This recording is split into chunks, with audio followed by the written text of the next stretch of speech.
All right, let's talk about a different kind of future. Not one where you're constantly trading your time for a paycheck, clocking in and out, but a future where money just flows to you automatically, whether you're working, sleeping, or finally taking that trip you've been dreaming about. That whole idea, it's built on passive income. And in this explainer, we're going to lay out the exact roadmap, step by step, to show you how investing can be your ticket to real financial freedom. Warren Buffett absolutely nailed it with this one. I mean, think about it. If you don't find a way to make money while you sleep, you will work until you die. Wow. Just let that sink in for a second. This isn't some get-rich-quick fantasy. It's a fundamental challenge to that whole work 40 hours a week for 40 years grind we're all taught. It's about a massive mindset shift from being just a part of the machine to actually owning the machine. That right there is the key to building real, lasting wealth. So here's our game plan. First, we'll define the goal. Then we'll grab our investor's toolkit. After that, we'll look at the income-generating machines you can use. Section 4 is all about creating your personal blueprint. Then we'll learn how to handle taxes, fees, and traps. And finally, we'll make sure the journey begins now. Let's get into it. All right, Section 1, the goal. It all starts here. I mean, before you can build a map, you have to know where you're going, right? And look, this isn't just about piling up cash. It's about figuring out your why, the real reason you're doing this. That's what's going to keep you going when things get tricky. Okay, so what is this passive income we keep talking about?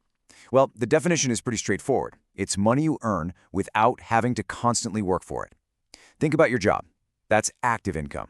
You trade your hours for dollars. If you stop working, the money stops coming. Simple as that. Passive income? It's the complete opposite.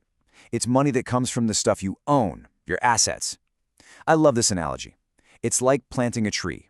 Yeah, it takes work at the beginning to plant it and water it, but after a while, that tree just starts producing fruit all on its own, year after year. You're not the one climbing the ladder to pick the fruit anymore. You're the one who owns the whole orchard. That's the shift we're aiming for. Okay, we know where we're headed. Now for Section 2, the investor's toolkit. You wouldn't try to build a house without a hammer, right? Same idea here. You can't build wealth without a few key concepts. These are the absolute basics you've got to know. First up in our toolkit is the big one, risk versus return. They're like two sides of the same coin. You really can't have one without the other. Think of it this way. To have a shot at those high returns, you have to be willing to take on more risk. It's a trade-off. On one hand, you've got things like government bonds. They're super safe, your money's not going to vanish, but the growth is going to be pretty slow. On the other hand, you've got something like an individual stock. It has the potential to shoot for the moon, but it could also come crashing back down. The real secret here is figuring out where you land on that spectrum. It depends on your age, your goals, and honestly, how well you sleep at night. Ask yourself this: how would you really feel if your investments dropped by 20% in 1 month? Being honest about that is absolutely the first step to creating a plan you'll actually stick with. Okay, next tool. And folks, this one is the secret sauce. It's probably the most powerful force in all of finance. We're talking about compounding. The idea is actually super simple. It's when your earnings start making their own earnings. So your money makes money, and then that new money starts making even more money. It's this incredible chain reaction, this snowball effect that just gets bigger and bigger over time. It's pretty amazing. Let's make this concrete. Look at these numbers. We start with 10 grand, and let's say we get a pretty average 7% return each year. After the first 10 years, that 10 grand is grown by almost another 10 grand. Not bad, right? But here's where the magic happens. Look at the next 10 years, from year 10 to 20. It doesn't grow by 10 grand, it grows by over 19,000. And then, the last 10 years, a whopping $37,000. And get this, you haven't added another dime. It's all just growth on top of growth. It's like your little army of dollars is recruiting more soldiers every year, and the army just keeps getting bigger and more powerful. It starts slow, but then it just takes off. This is exactly why starting as early as you can is the biggest cheat code in investing. Yeah, this whole thing is so powerful that this famous quote is often linked to Einstein himself. Now, who knows if he actually said it, but it doesn't matter, because the feeling is spot on. It really is like the eighth wonder of the world. It just feels like magic, watching your money grow exponentially, almost out of nowhere. All it needs is time and a little patience. If you can harness this, you're on the path to building serious, lasting wealth. Okay, last tool for the main toolkit. And this is one you've probably heard a million times. Don't put all your eggs in one basket. That's diversification in a nutshell. I mean, going all in on one stock, that's a huge gamble. One piece of bad news and you could lose everything. Diversification is just the smart way of spreading your money out. And it's more than just buying, say, 5 different tech stocks. It means spreading it across different types of investments, like stocks and bonds, across different industries, tech, healthcare, you name it, and even across different countries. That way, if the tech sector is having a bad year, maybe your healthcare stocks are doing great, and it all balances out. It's your built-in safety net. All right, our toolkit is packed and ready. Let's move on to Section 3, your income-generating machines. Now we get to look at the actual vehicles that are going to put your money to work and start cranking out that passive income. So the stock market is usually the first stop for most people. Let's break down 2 really popular strategies. On the left, you've got dividend investing. This is where you buy into solid, established companies, and they literally pay you a piece of their profits in cash. We call that a dividend. The goal here is simple: a steady, regular paycheck. On the right, you have broad market index funds. Instead of trying to pick the winning stocks, you just buy a tiny piece of, well, everything. A fund like VOO lets you own a slice of the 500 biggest companies in America. The goal here is long-term growth by just riding the wave of the entire economy. It's super diversified and costs almost nothing. So it's the big question: do you want income now or total growth for later? Let's talk about real estate. It's a classic way to build wealth. Now, the path everyone thinks of is becoming a landlord. You buy a house, you rent it out. Sure, you have all the control, but let's be honest, getting a call about a leaky toilet at 2 in the morning? That's a job, my friend. That's not passive. But there's another way. On the right, we have REITs. That stands for Real Estate Investment Trusts. These are huge companies that own and operate massive real estate projects, shopping malls, apartment buildings, you name it. You can buy a share of a REIT just like a stock. You get all the benefits of rent checks coming in, but with zero of the landlord headaches. Now that is passive.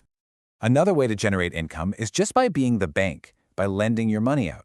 And there are 2 very different ways to do this. Over on the left, you have bonds. This is you lending money to the government or a giant, stable corporation. It's about as safe as it gets, and it provides a nice, predictable income stream. Then, way over on the other side of the risk spectrum, you've got peer-to-peer lending. This is where you go on a platform and lend your money directly to other people. Because the risk that they might not pay you back is much, much higher, the interest rates you can earn are also way higher. This is a perfect example of that risk versus return trade-off we talked about earlier. Okay, so we've got the tools, we've seen the different machines. Now for the most critical part. Section 4, building your personal blueprint. This is where we stop just talking about it and start putting together a real, actionable plan that's made just for you.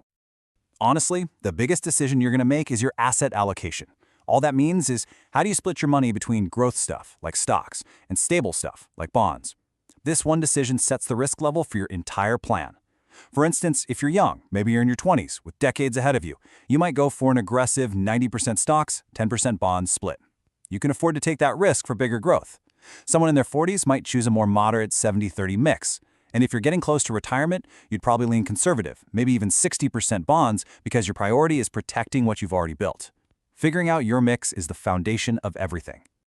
So once you know what to buy, the next question is where do you buy it? And this is super important for saving on taxes. The first place your money should always go is into your 401k at work, but only up to whatever your company matches. If they match 5%, you put in 5%. Why? Because it's a 100% return on your money instantly. It is literally free money. Don't leave it on the table. After you've gotten the match, your next dollar should go into a Roth IRA. With a Roth, your money grows and comes out in retirement completely tax-free. It's an unbelievable deal. Only after you've maxed those out should you start putting money into a regular taxable account. So how do we make this happen? It's a simple 3-step plan. Step 1. Implement. Just do it. Open the accounts, buy the funds that match your plan, get it set up.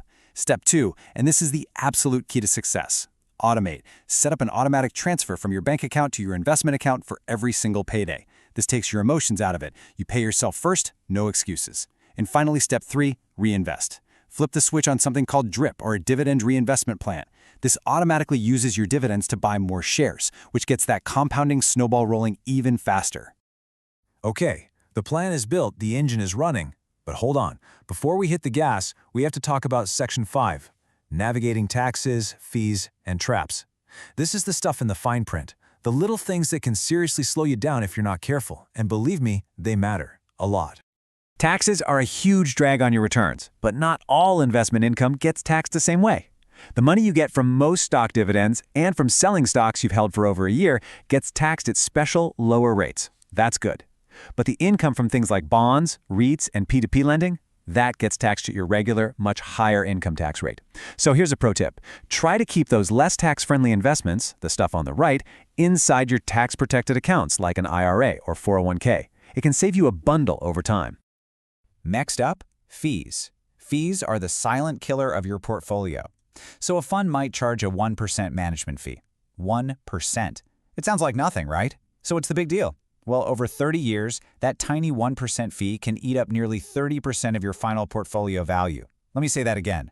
A 1% fee can cost you almost a third of your nest egg. It's devastating. This is why it is absolutely critical to stick with low-cost index funds and ETFs. It's one of the single best things you can do for your future self. And a quick warning for anyone looking for income. Watch out for the yield trap. You'll be looking at stocks and you'll see one with a crazy high dividend, maybe 10%, 12%, even higher, and it's so tempting. It looks like a money machine. But you have to ask yourself, why is the yield so high? Usually, it's because the stock's price is completely collapsed, which means the market thinks the company is in big trouble. And that huge dividend? It's probably about to get cut. Always look for a healthy company first, not just a big, flashy number. We have covered so much ground. We've set the goal, we've packed our toolkit, we've looked at the vehicles, we've drawn up a blueprint, and we've learned what traps to avoid. There's really only one thing left to do, and that brings us to our final section. The journey begins now. If you walk away with nothing else, please remember these 5 rules. Number 1, start now. Seriously. Because of compounding, time is your greatest asset, more than money.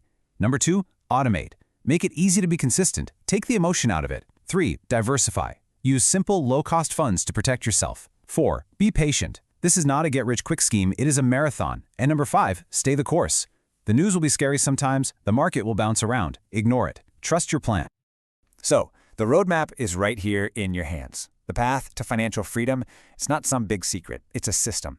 And you have that system now. The only thing missing is action. And without that, none of this matters. So I'll just leave you with this question. What is the very first step, no matter how tiny, that you will take today to get started? Maybe it's opening an account. Maybe it's just setting up that first automatic transfer. Whatever it is, just start.